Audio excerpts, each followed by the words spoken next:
Salam dəyərli izləyicilərim, kanalıma xoş gəlmisiniz. Bu videoda mən sizinlə çox gözəl qabaran kakaolu biskvitin hazırlanmasını bölüşürəm.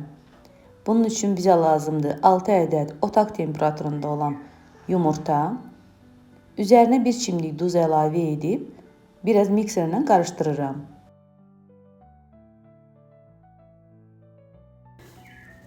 Ardından stəkan yarım şəkər tozun, az-az hissə əlavə edərək, yumurtalar tam ağarana qədər, həcmi də bir neçə dəfə artana qədər yaxşıca mikserlə qarışdırıram.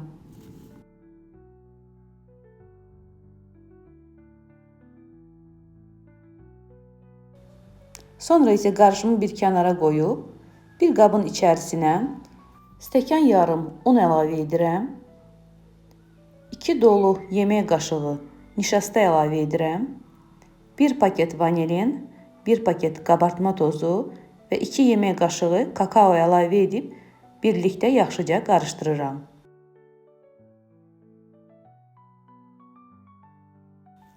Sonra isə az-az ələkdən ələyərək yumurtalı qarışımın üzərinə əlavə edirəm və mikserin çubuqları ilə bu cür qarışdırıram. Siz istəsəniz spatula ilə və yaxud da çırpıcı ilə də qarışdıra bilərsiniz.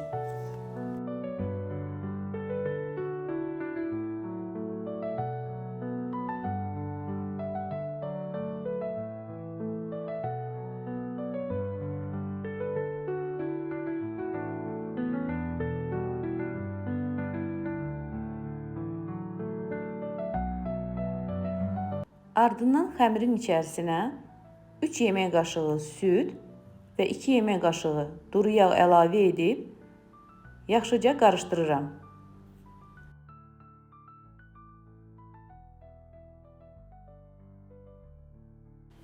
Gördüyünüz kimi xəmir bu qatlıqda olmalıdır.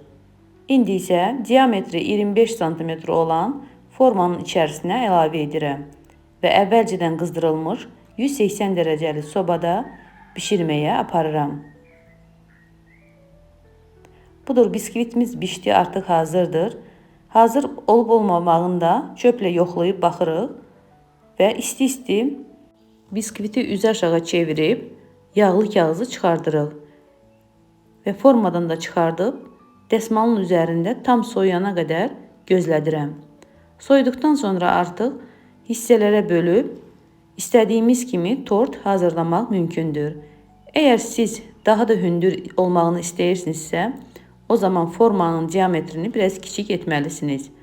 Mən böyük istədiyim üçün bu cür etdim. Gördüyünüz kimi çox gözəl də qabarıb. Videom əgər xoşunuza gəldisə, kanalıma abunə olub, videomu bəyənməyi unutmayın. İzlədiyiniz üçün hər birinizə təşəkkür edirəm. Sağ olun, var olun.